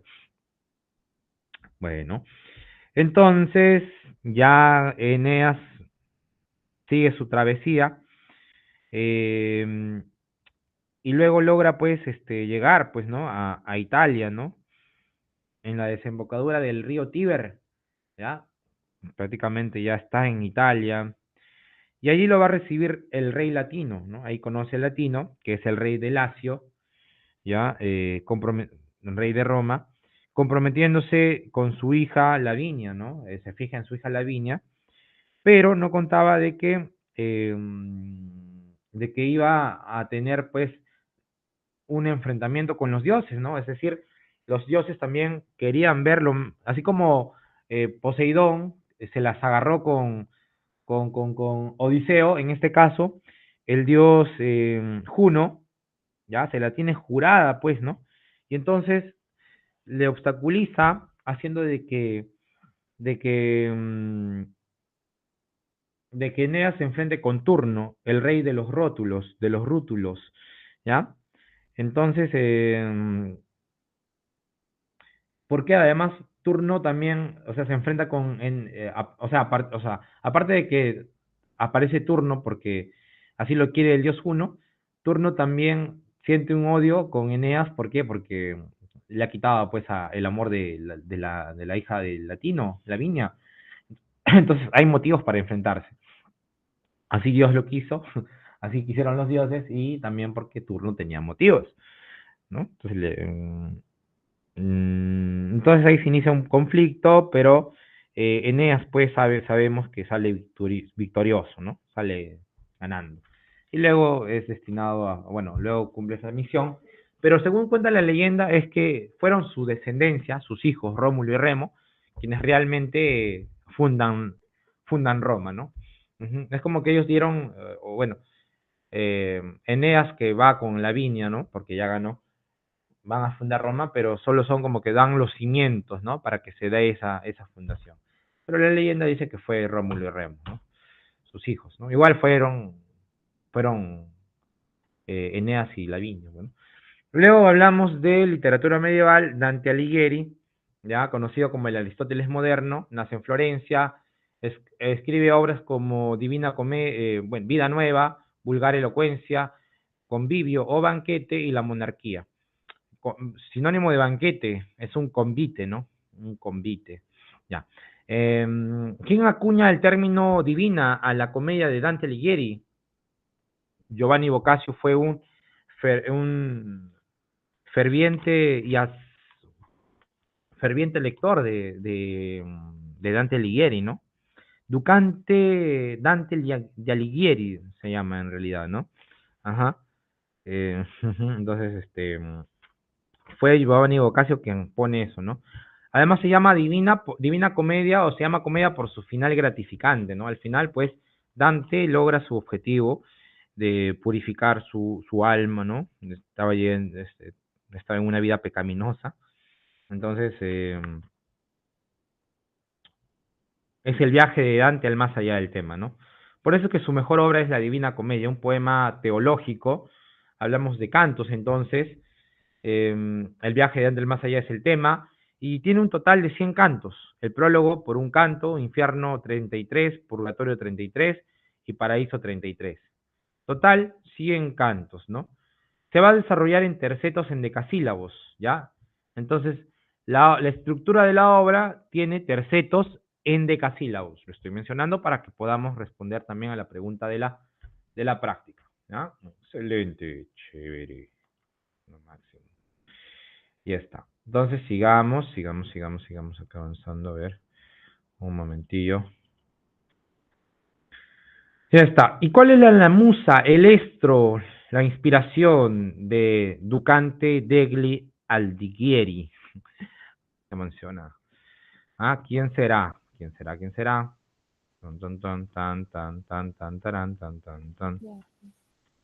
Ah, Beatriz, pues, ¿no? Beatriz. Entonces, a partir de esta literatura medieval, que es una concepción obviamente teológica, recuerda, por eso es que acá tenemos un tema teológico de Dios, de la vida humana, de los pecados, de lo religioso, ¿no? Entonces, vamos a ver, la Divina Comedia. ¿Cómo empieza? Empieza con Dante en medio de una selva oscura, ¿no? Así comienza la historia, así comienza la leyenda urbana, ¿no? La historia de la Divina Comedia.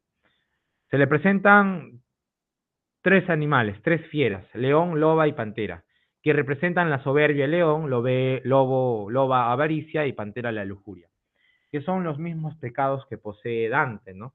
Entonces son las representaciones de sus bajos instintos, los bajos instintos de Dante, ¿no? Que es el protagonista, el mismo protagonista, el autor es el mismo protagonista.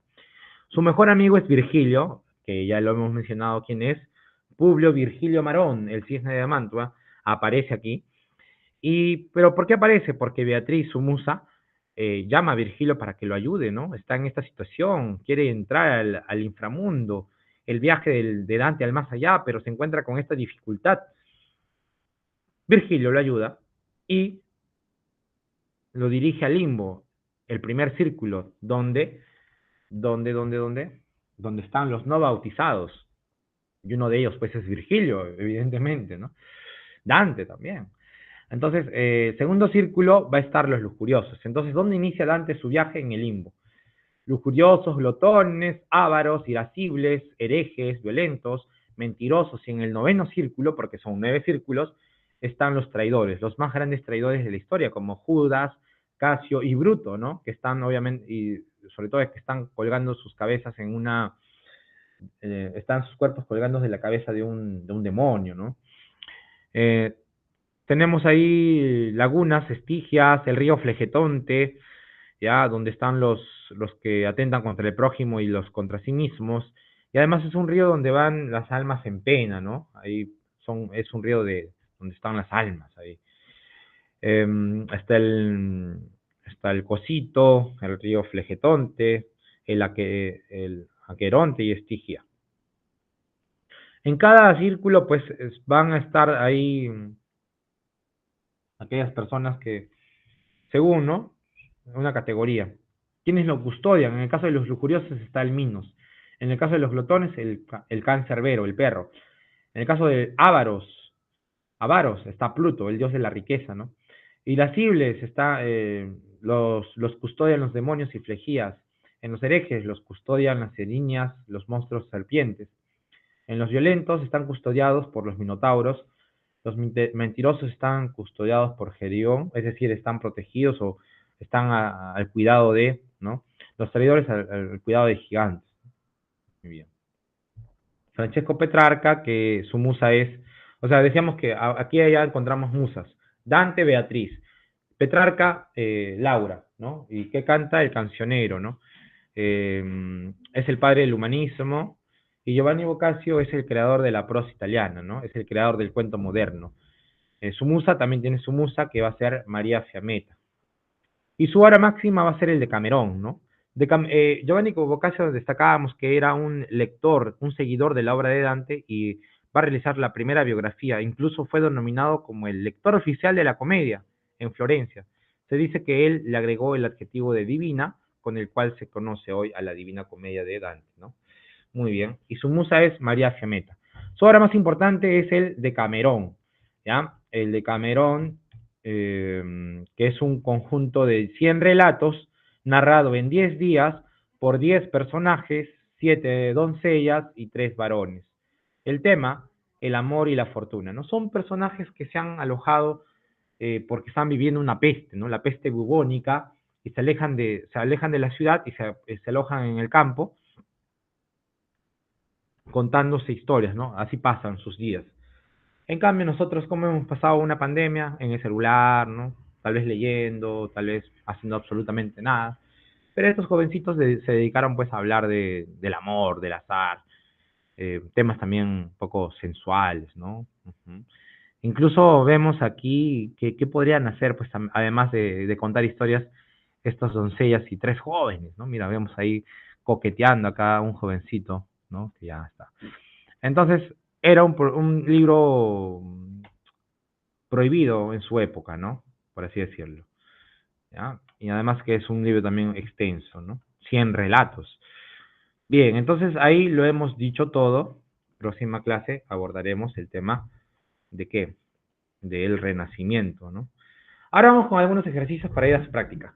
Primer crítico de la literatura, autor de la poética. ¿Quién es el autor de la poética? Aristóteles, ¿no?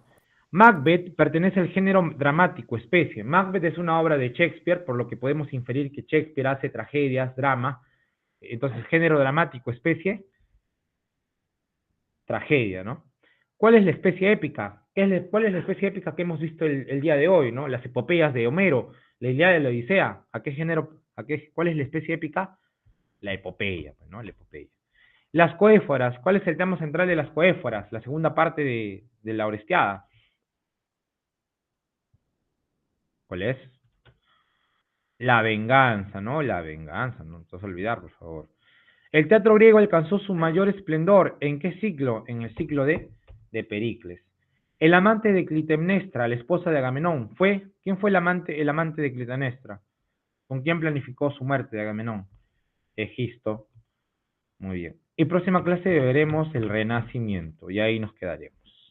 Ahora sí, vamos a abordar rápidamente su práctica de literatura. Y bueno, al ojo nomás. Acá ya tienes preguntas propuestas, no las vamos a resolver porque ya están resueltas, ¿no? Eh, el complejo de Electra, al igual que el de Edipo, se basa en... ¿En qué obra vemos el complejo de Electra? El complejo de Edipo estaba en Edipo. Electra, ¿dónde aparece Electra? La hija de Agamenón, en la Orestiada, ¿no? La Bresciada. C de casa. Podemos afirmar acerca de la Eneida de Virgilio. ¿Exalta exclusivamente el poder del emperador Augusto? No. Mecenas la prohibió luego de su publicación, puede ser, pero no. El autor une la historia acerca de la fundación de Roma. Ese era el tema principal, ¿no? La C de casa. Mandar el PDF o la diapositiva.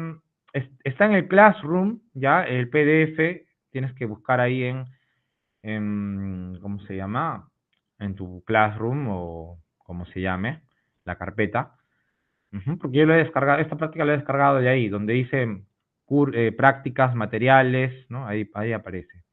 ¿Ya? Por favor, traten siempre de prever eso. Yo también tuve problemas al inicio, en la mañana, con la práctica, ¿no? No la tenía. Entonces ahí la descargué. Había descargado la otra práctica que ya tenía las claves.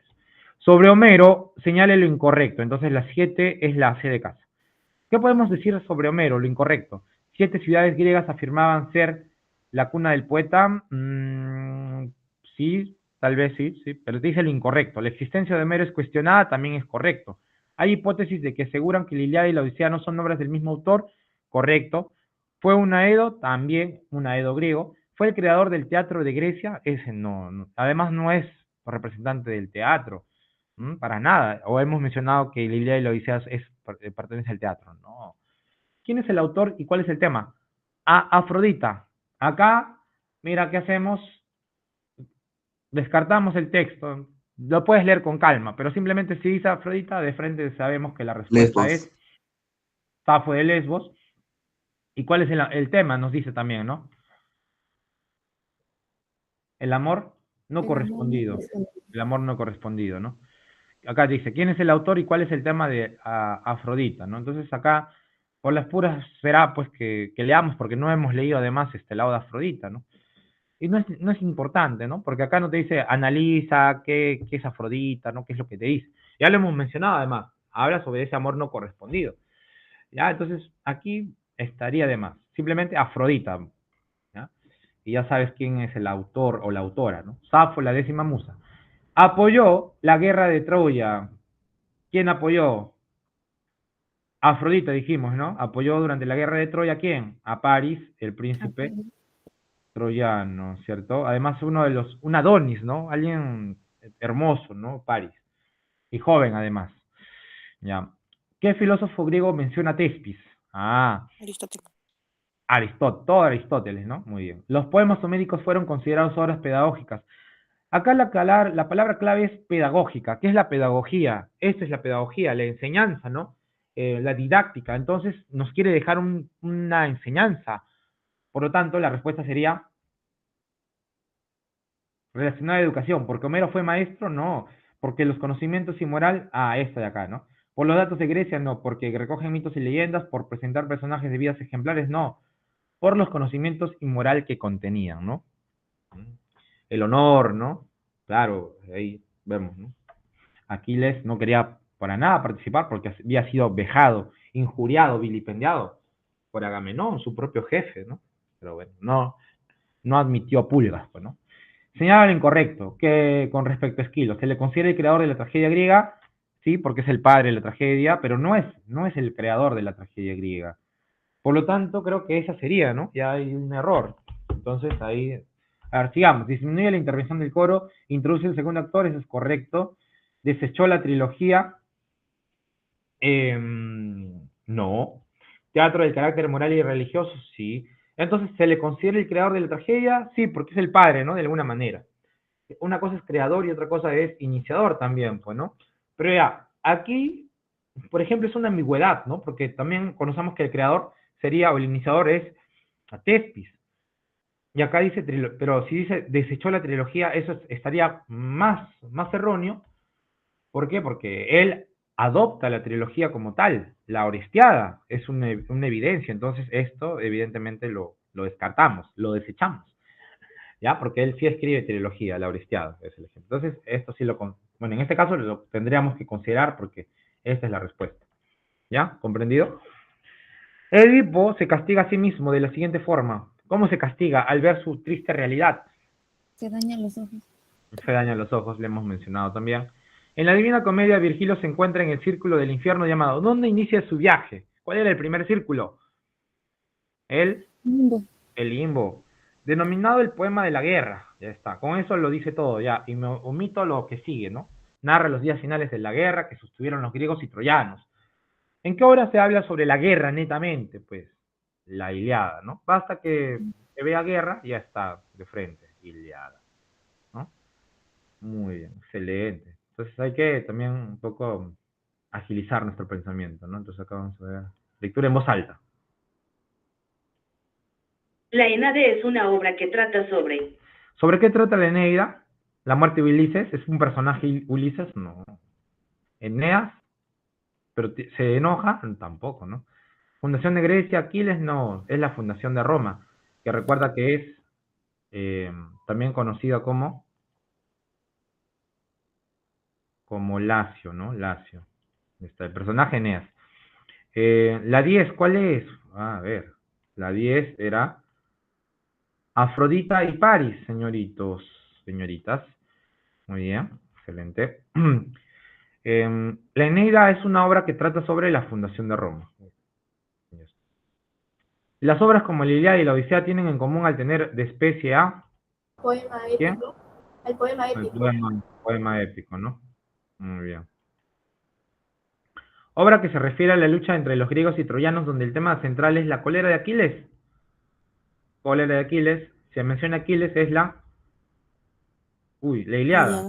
La Ilíada, a ver. La anterior, ¿cuál era? ¿Cuál era la anterior? Claro, es un poema épico, las epopeyas. Ya. Es el género épico, en el género épico escribió la Eneida. ¿Quién escribió la Eneida? Virgilio, ¿no? El héroe Teucro, finalmente héroe principal de la Ilíada y es muerto por este. ¿Quién era el héroe Teucro que enfrenta finalmente al héroe principal, que es Aquiles? ¿Con qué finaliza la obra? Con los funerales de quién? De Héctor, ¿no? El de tremolante casco. Diosa que protege a Odiseo. Hay una diosa que protege a Odiseo, ¿no? ¿Quién sería? Afrodita, Hera, Atenea. ¿Quién era la diosa que protege a Odiseo? A ver. Atenea. Es la diosa Atenea, ¿no? Ya. Muy bien. Sigamos.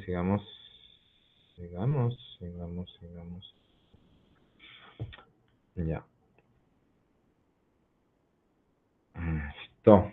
Aumentó a 3 el número de actores en la tragedia griega. Sófocles.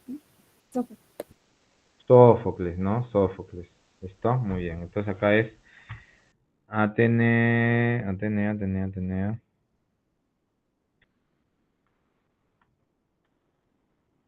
Sófocles.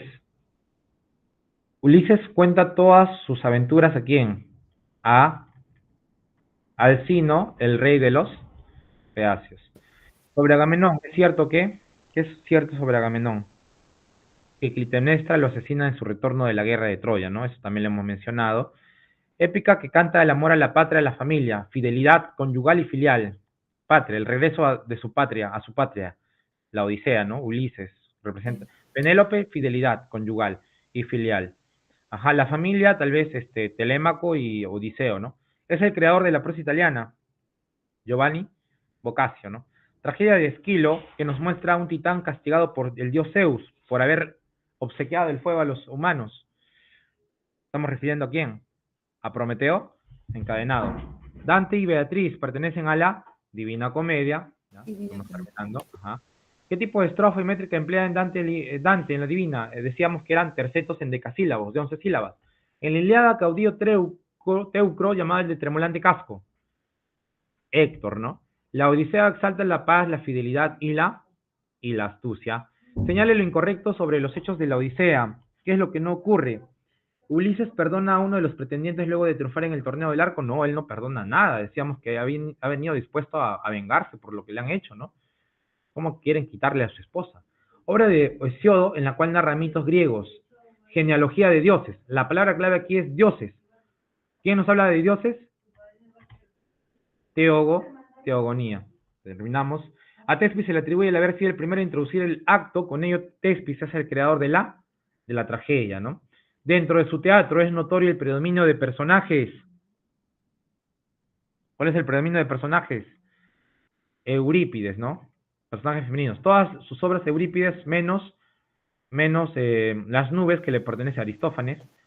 Empleando la sátira dramática, ridiculizó a Eurípides en Las ranas y Sócrates en Las nubes. ¿Quién escribía Las ranas? Aristófanes, nuevamente, ¿no? En la Eneida, claro, muy bien. Virgilio imita la Ilíada y ¿qué más? Y la Odisea. En la Eneida está compuesta ¿por qué? Por 12 cantos, ¿ya? Dante finalmente es llevado ante la presencia de Dios por el arcángel Bernardo. ¿Por qué la obra se titula de comedia? Por su final gratificante, habíamos mencionado. Las coéforas, el tema central es, volvemos a reiterarlo, la venganza. ¿Cuál fue el nombre que usó Ulises para engañar a Polifemo? Utilizó el nombre de nadie, ¿ya? Y finalmente, ¿a quién consulta Aquiles el porqué de la peste en el ejército aqueo? Va a consultar, este Tiresias creo que es de Edipo Rey, nada que ver, ¿no? El dios Apolo tiene que ser un adivino. Casandra es mujer, es una esclava. Tiresias tampoco tiene que ser Calcas, el adivino Calcas, ¿no? Entonces, la D de dados. Bien, chicos, el día de hoy hemos terminado. Básicamente, se vuelve un poco fascinante, ¿no? Cuando ya tenemos ese conocimiento y seguramente no han tenido dificultades para resolver esta práctica. Y espero que así sea, ¿no? Igual tienes que repasar. Muy bien, nos vamos. Cuídense. Vamos a dejar de presentar. Hasta la próxima semana. Claro, los voy a compartir. Muy bien. Hasta luego.